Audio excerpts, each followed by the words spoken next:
जैसे आदमी राज करेंगे।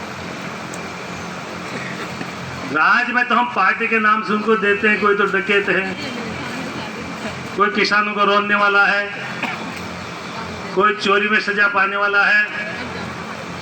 जैसे हिंदुस्तान में बहुत प्रचलित प्रथा है। और मैं दावे के साथ कहता हूँ नौतारा में भी एक मुस्लिम परिवार का व्यक्ति गौशाला चलाता है। आपको पता है, सबको पता है। हम जानबूझ करके परिवार के सदस्य को भटकाना चाहते हैं, अलग करना चाहते हैं। क्या भैंस का दूध क्रिश्चियन नहीं पीता? क्या गाय का दूध मीणा नहीं पीता? क्या बकरी का दूध मुसलमान नहीं पीता? इसमें कोई जाति नहीं है। वास्तविकता है कि हम सब वही काम करते हैं जो एक दूसरा करता है, दुनिया में दूसरी बात करता है। मैं अभी डांग बंगले में रुका हुआ था, एक विचार सामने आया। अंता में मुर्गी पालन का जोर है, वहां मुर्गी पालन के बारे में हमें सोचना चाहिए।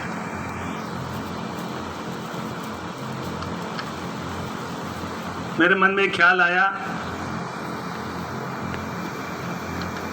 कुछ वर्षों पहले पूरे भारतवर्ष में महावीर स्वामियों के संदेश हमने पत्थर में उकेर उकेर करके बांटे थे।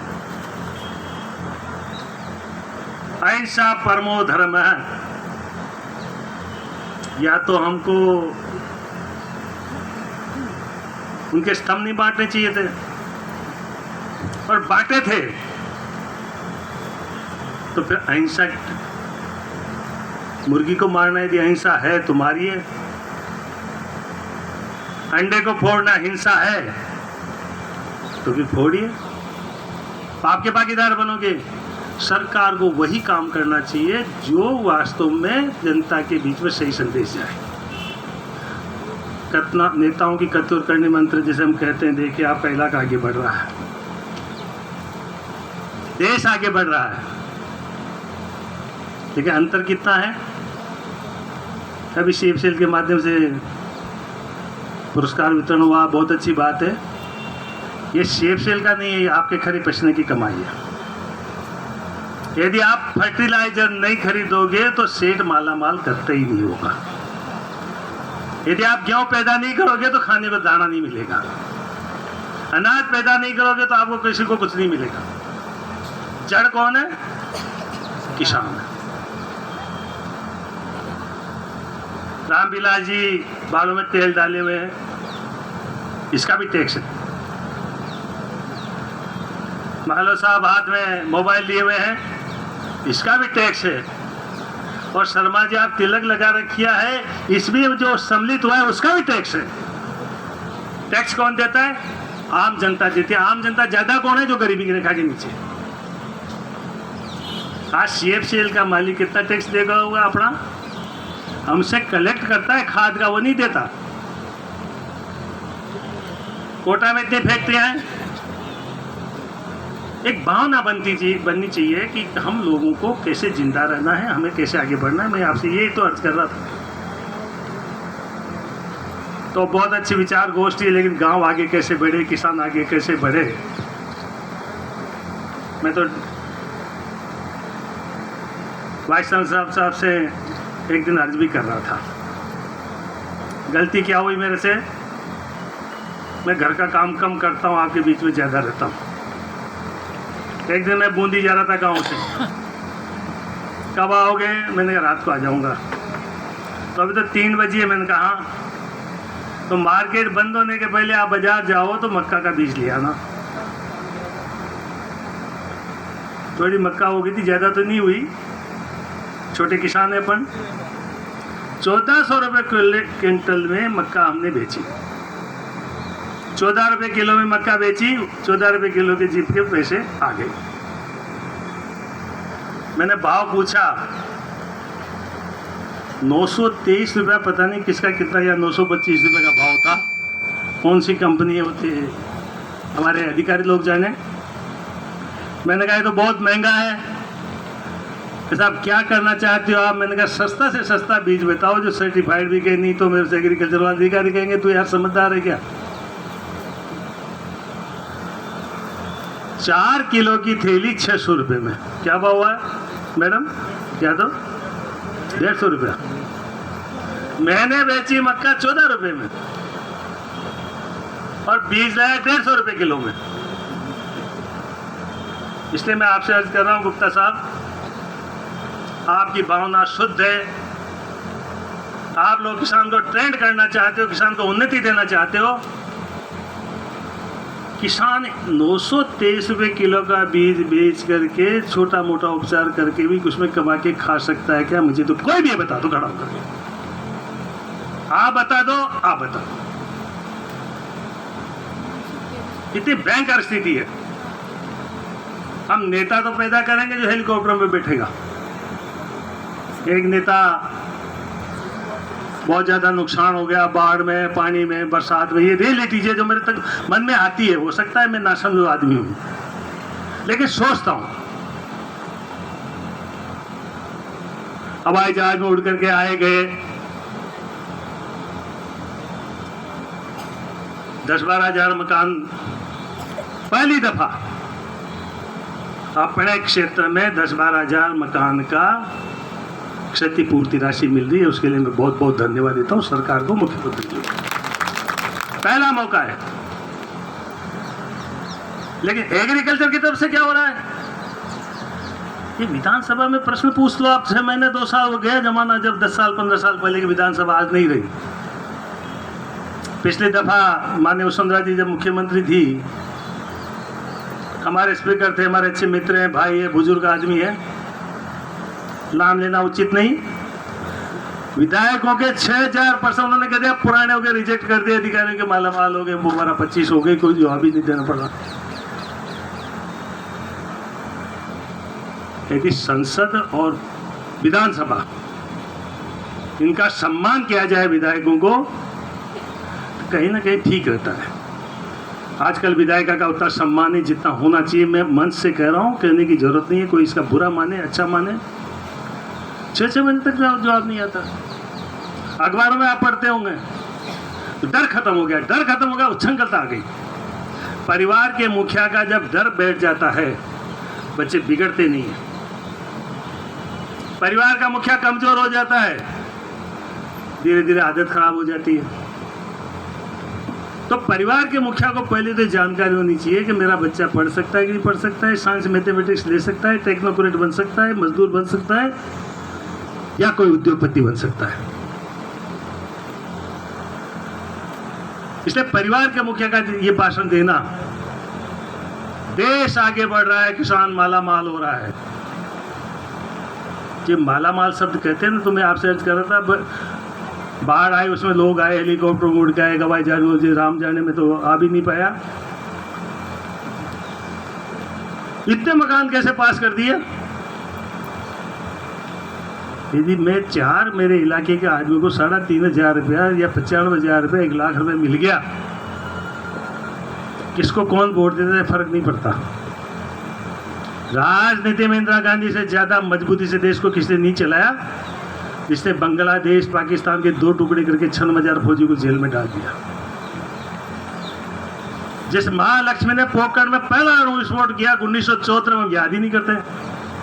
हम याद किसको करते हैं? 1998 में हम खाते हैं ना जैसे झूठन रहती है। इंदिरा जी ने 1974 में अणु विस्फोट किया था, वो मजबूती होती है। बैंकों का राष्ट्रीयकरण इसलिए किया कि मोची जूती काटता है उसको बैंक से कर्जा कैसे मिले, उसकी चाबी कैसे आए, उसका औजार कैसे आए, और जगह का किराया कैसे दे। स्थितियां बदल गई। फैमिली वेलफेयर कैसा चला? जो लोग आज महात्मा कहते हैं बच्चे बच्ची ज्यादा होने चाहिए, ऐसा बाउंडर किया जैसे देश को बर्बाद करके जा रहा हो। 10 ज्यादती होगी, हाँ तो हॉस्पिटल में ज्यादा जाती हुई, मुआवजा नहीं मिल रहा। हमने इंदिरा जी को हरा दिया, देश की प्रधानमंत्री हार गई। लेकिन जो लोग आए उन्होंने पता नहीं क्या किया नहीं किया, लेकिन दोबारा से भारत की जनता ने इंदिरा जी को प्रधानमंत्री बनाया और मजबूती से देश चलाया। इसके लिए मैं जनता को धन्यवाद देता हूं कि उसमें समझ है। इसलिए वोट की परवाह नहीं करना चाहिए हमारे को। कौन किस आदमी को देता है? मेरे साथी कह रहे थे साहब ये तो बीजेपी का उसका है। किसी ने किसी पार्टी का ठेका नहीं लिया, लेकिन हमें उसका साथ देना चाहिए जो हमारा साथ दे, हमारा परिवार का साथ दे, हमारा क्षेत्र का विकास करे। मैं गलती करता हूं तो क्यों बख्शते हो आप? अच्छी तरह से नापो, किसी के कहने से नहीं। इंदिरा जी के मामले में बाउंडर हरा दिया, फिर तहलका मचा कर हम गलती कर गए। हमें गलती सोच के करना चाहिए। हमारे बुजुर्ग कह गए, मैं साधु महात्मा भी कहते हैं, कहीं ना कहीं लिखा भी होगा, सच्ची बात कौन सी होती है? आंखों देखी सच्ची, कोई कहेगा कानों देखी सच्ची। कितनी तरह से आप तोल दो, लेकिन निगरानी जब तक नहीं करोगे, जब तक वो बात सच्ची है झूठी, इस बात का ज्ञान नहीं होगा, उसमें त्रुटि हो सकती है। तो निगरानी करिए किसान भाइयों। आप यहाँ सीखने आए हो, बड़े बड़े अधिकारी है जो आते नहीं है बहुत से दिनों से, दफ्तर से फुर्सत नहीं मिलती है। ये कह रहे किसान माला माल हो जाएगा, तो आपको हमसे सवाल करना चाहिए। मेरे पास 2 बीघा जमीन है, उस 2 बीघा जमीन को छोड़ के मैं शहर में बस नहीं सकता, बच्चों का मकान किराया दे नहीं सकता, बीमारी में है, मैं उस 2 बीघा जमीन से कैसे बीमारी दूर करूं लोगों की, और कैसे बच्चों को पढ़ाऊं, और किस प्रकार से कर्ज चुकाऊं। आज प्रत्येक किसान के ऊपर 75,000 रुपए का कर्जा एक किसान पे क्यों हुआ, इस पर मंथन करना चाहिए। 60 रुपये कर्जा नहीं, अरब रुपए की संपत्ति ले रहे हैं। शिलिंग की जमीन किसकी लूटी? किसान की। गरीब किसको बनाया? किसान को। खेत में जाएगा किसान, कोविड हो गया, पुलिस डंडे किसको मारेगी? किसान को। क्यों मारेगी? उसका कोई दोष नहीं, क्योंकि कोविड फैल जाएगा, तू खेत में जाएगा। CFCL में सैकड़ों आदमी काम कर रहे थे, एक व्यक्ति ने नहीं कहा, किसी अफसर ने नहीं कहा क्या कोविड फैल जाएगा। ये भेदभाव जब तक खत्म नहीं होगा, गांव का विकास नहीं होगा, गरीब आगे नहीं बढ़ेगा, और हम लोग मजबूत नहीं होंगे। ये बात मेरे मन में क्यों आई? इंडस्ट्रियलिस्ट तो मजदूर लगाए, किसान खेत में गेहूं नहीं काटे, तो किसान भी तो पैदा कर रहा है। फैक्ट्री थोड़ी पैदा कर रही है, फैक्ट्री तो पैदा के साथ प्रदूषण भी फैला रही है, कोई न कोई गलत तत्व भी बिखेर रही है। तो ये चीज़ें मैं अर्ज करना चाहूँगा। मैं वाइस चांसलर साहब से विशेष निवेदन करता हूँ कि हमारा सौभाग्य है आप जैसा गाँव ग्रामीण प्रवेश का आदमी यहाँ आया है, जो मेरे से भी छोटे गाँव का रहने वाला है। ये हमारा सौभाग्य कि आप सबसे बड़ी पोस्ट पे यहाँ कोटा में, बहुत सम्मानित पोस्ट है जिस पे आप विराजमान हो। और ये भी हमारा सौभाग्य कि सरकार ने यहाँ कृषि विश्वविद्यालय खोला है। किस लिए खोला है? किसान के लिए सोचा है, यहाँ के इलाके के लिए सोचा है। इस कृषि विद्यालय का हमें कैसे लाभ मिले, गरीब को कैसे लाभ मिले, और किसान को कैसे फायदा हो, इसी पे मंथन हमको ज़्यादा करना चाहिए और बैठ के बात करना चाहिए। क्या सुल्तानपुर में कृषि महाविद्यालय खुलने से कोई क्षेत्र का विकास हो सकता है? इसमें भी आपको मंथन करना चाहिए। और एक खिलने से क्षेत्र का विकास होता है, किसान को फायदा मिलता है, तो हम सबको मिलकर के उसके लिए बात करना चाहिए। यदि ऐसी संभावना है तो माननीय मंत्री साहब निश्चित तौर पे हम लोगों का साथ देंगे। इनको कहीं कमजोरी दिखेगी तो हम सब सरकार के राह के साथ खड़े नजर जाएंगे। यदि होता कृषि महाविद्यालय चालू होगा, क्योंकि इंडोली में हुआ, इंडोली से ज़्यादा बढ़िया एरिया है। इंडोली में आप जमीन कितनी है कि नहीं है, लेकिन आपके पास प्रॉपर्टी भी है, संपत्ति भी है, सब कुछ है। और सबसे बड़ी बात है कि आप जैसा अनुभवी चेहरा हमारे बीच में है। तो बहुत सी बातें हैं, मैं अधिक नहीं करना चाहूँगा, लेकिन मैं आपसे अर्ज करना चाहता हूँ कि ये खाद से हम कैसे बचें। खाद का भाव दुगना इसी सुल्तानपुर में, शर्मा साहब में आपको शायद पता होगा, इसी सुल्तानपुर में डीएपी खाद पहले आया था, करीब 8-10 साल पहले, 12 साल 15 साल पहले लोगों ने खेत में डाला और फसल बर्बाद हो गई। आज की तारीख तक उस फसल का मुआवजा नहीं मिला। मैंने खुद ने भी विधानसभा इस मामले को उठाया है। ये तो नेताओं ने थोड़ी टांग अड़ा दी, नहीं तो मकानों की ओर जो ज्यादा होते हैं, उन नेताओं को चाहना चाहिए तो गाँव जाए।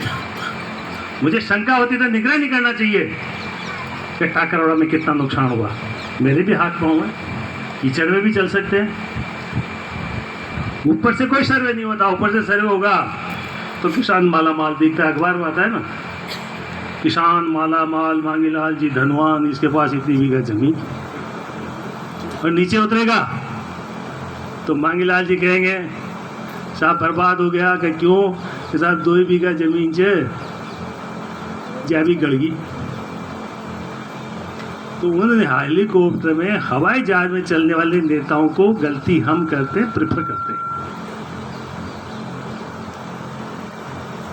हमें इतनी हिम्मत होनी चाहिए कि हमारी पार्टी में भी कोई बेईमान भ्रष्टाचारी खड़ा हो जाए, पार्टी गलती कर जाए, तो पार्टी को सुधारने के लिए हमें उस आदमी का साथ ही देना चाहिए, ताकि पार्टी ज़्यादा नहीं बिगड़े और हमारे लिए, गांव के लिए उसका ठीक ढंग से नुकसान नहीं हो सके। ये बात हिम्मत साधारण आदमी में नहीं होती। मैं तो गांव का रहने वाला इसलिए कह जाता हूँ क्योंकि मुझे वोट आपके चाहिए, नेताओं के नहीं चाहिए। नेता क्या कहते हैं? पैसे वाले पैसे देंगे तो वोट खरीद लेंगे।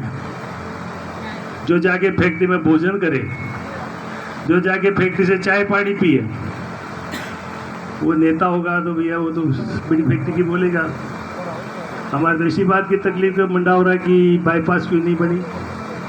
हमें तो इसी बात की तकलीफ है कि अपने 21 करोड़ रुपए मुख्यमंत्री से लड़जे कर करके बाईपास मंजूर कराए सुल्तानपुर की, अब तक चालू क्यों नहीं हुआ। आपकी हमारी भावना ये है, ये किसान की भावना होनी चाहिए। तो ये जो खाद है, मैं अनुरोध करूंगा, एग्रीकल्चर वाले तो सब कर ही रहे होंगे, वीसी साहब को स्पेशल चिट्ठी लिखना चाहिए गवर्नमेंट को। हालांकि मैंने बात करी है, पत्र भी लिखा है, भारत सरकार से स्पेशल रेक भी आ रही है, सभी हम सब आपके साथ हैं, लेकिन फिर भी शायद उससे कमी रह जाएगी। स्पेशल रेक तो बहुत जल्दी आने वाली है। एग्रीकल्चर मिनिस्टर, हमारे स्टेट मिनिस्टर राजस्थान के चौधरी जी, उनसे मैंने बात करी थी, उन्होंने शायद ऊपर भी बात करी है, कहीं ना कहीं कुछ न कुछ होने वाला है। लेकिन हमें खाद के ऊपर निर्भर रहना कैसे छोड़ना पड़ेगा।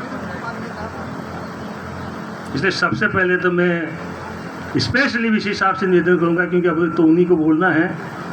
वीसी साहब, हमारे को आप मजबूती से पकड़ो, ताकत से पकड़ो, या आप परिवार के मुखिया उस नाते पकड़ो, हमारा कान पकड़ो और हमें गौ माँ का कैसे पालन हम करें ये हमें समझाओ, जिससे भैंस की जगह गाय पैदा हो जाए और गाय का हम घी भी यदि दीपक जलाएंगे तो परिवार में शांति है। हमें सबसे बड़ी चीज़ ये बताओ आप तो, और ऐसी गाय बताओ जो जोसा में कम घूमे। जो हम गाय का पालन इसलिए नहीं करते हैं कि गाय को तो घूमती है, भैंस एक जगह बंदी रहती है, भावना है हम लोगों में, गलत है सही मैं नहीं जानता। तो ये खाद मेरा जहाँ तक ख्याल है, कम से कम एक गाय 10 बीघा को सींच सकती है। 10 बीघा कम से कम एक गाय का खाद तुम 10 बीघा में डालोगे तो इस यूरिया के बराबर हो जाएगा। उसमें न दवाई की जरूरत पड़ेगी, साल 2 साल बाद कीड़े भी आना बंद हो जाएगा कि बीज में, और आएगा तो नॉर्मल आएगा। तो इनको तो छोड़ो जो गौ माँ का नाम लेते हैं। मैं एक दिन कह भी रहा था, आप लोग बुरा मत मानना, और बुरा हो तो इस कान से सुन के इधर निकला, कोई अखबार वाले हो तो। मैं कह रहा था कि हम गाय को माँ मानते हैं और देश को गोमय करना चाहते हैं, और सही भी है। भैरव सिंह जी कहा करते थे हमसे, वो भी मुख्यमंत्री थे, तब भी मैं विधायक था, चर्चा चलती थी, एक दफ़ा चर्चा चल रही थी, जैसा आपका दिमाग कहाँ है, आप क्या सोचते हो, कभी कभी संकट में फंसते हो तो आप उभरते कैसे हो। क्योंकि विदेश चले गए थे, हमारे पंडित मोहन लाल जी ने खेल कर दिया था कि इनकी टोपल कैसे गवर्नमेंट करो, उन्हीं की पार्टी के आदमी थे। भैरव सिंह जी विदेश आए, 2-3 दिन में सेट हो गया, तो भैरव सिंह जी क्या कहते हैं कि मेरे पास 4 गौ माँ है। जब मेरा दिमाग खराब होता है, ये उनके वर्ड्स है, 19-20 हो सकते हैं।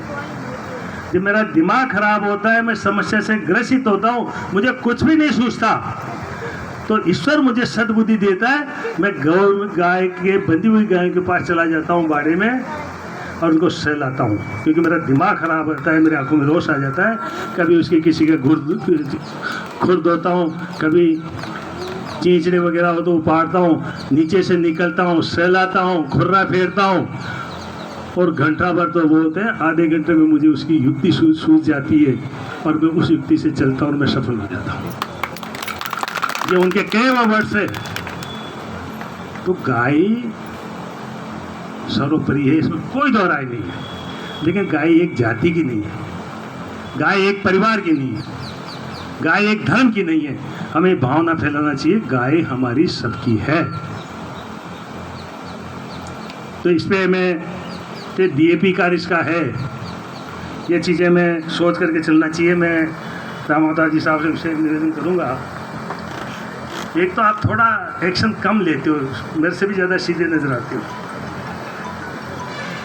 आप डरिए मत हमसे, हम आपको सिफारिश करेंगे इसके बाद अटैचमेंट में इसने आपने दुकान कैसे बंद कर दी, आप कहोगे साहब इसे 100 रुपये किस्ता में बॉन्ड लिखा दो और जिस धर्म का है कसम खिला दो, क्योंकि अटैचमेंट जो दे रहे हैं दुकान वाले।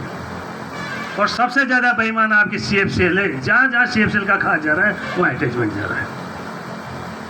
आप जांच करिए उसकी, 2-4 सैंपल लीजिए और नहीं हो तो भारत सरकार को लिखिए, टेस्ट करिए अपने पास है, और टेस्ट में गड़बड़ हो, टेस्ट नहीं करने देते राज्य सरकार, हमसे कहिए, हम कहेंगे। गलत खाद भी दे, भाव भी सही नहीं लिया कि लोकल आदमी से कम भाव लेना चाहिए, क्या दिक्कत है? पर्यावरण में हम नुकसान करें, बीमार हम हो, जमीन हमारी कोड़ी के भाव गई और रात में आंख मीच करके प्लांट बंद करके और नदी में गंदा पानी छोड़े, उससे नुकसान हमारा। फायदा फेंकती उठाए कोई दिक्कत नहीं, मैं ये तो कोई ना कोई तो उठाती, लेकिन वो आउटलेट करना चाहिए। 100 रुपया 50 रुपया कट्टे का कम करना चाहिए। खाते की नकल देख लो, 100 रुपया दे दो, आप कुछ न कुछ करिए। मीटिंग में आप जिला कलेक्टर से कहिए, डरते क्यों अधिकारी लोगों से? हमें तो जितना बड़ा आदमी होता है उतनी निर्दयता दिखती है। हम तो मीटिंग में बैठते हैं, आपने देखा होगा, छोटे अधिकारी से बात कम करते हैं, कोई बड़ा अधिकारी उल्टा बोल जाता है तो फिर आँख से इलाज भी हो जाता है। इसलिए आप तो बड़े अधिकारी हो, हमारे मिलने वाले हो, पुराने आदमी हो। अटैचमेंट की बात कहीं भी पैदा हो गई हमें तो झटका लगता है।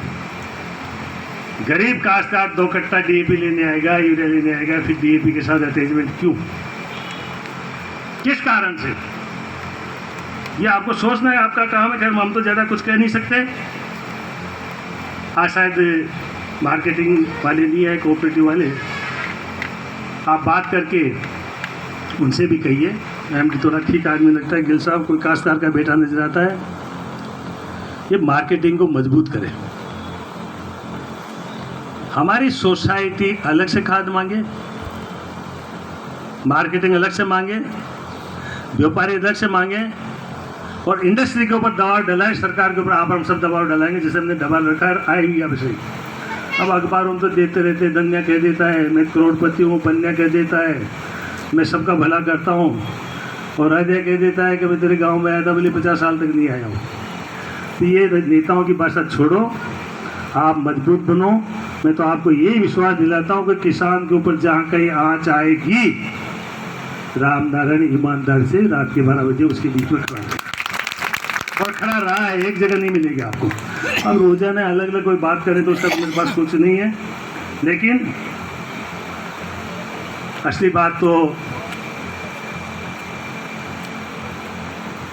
ये है कि देखो अमेरिका में एक कानून है,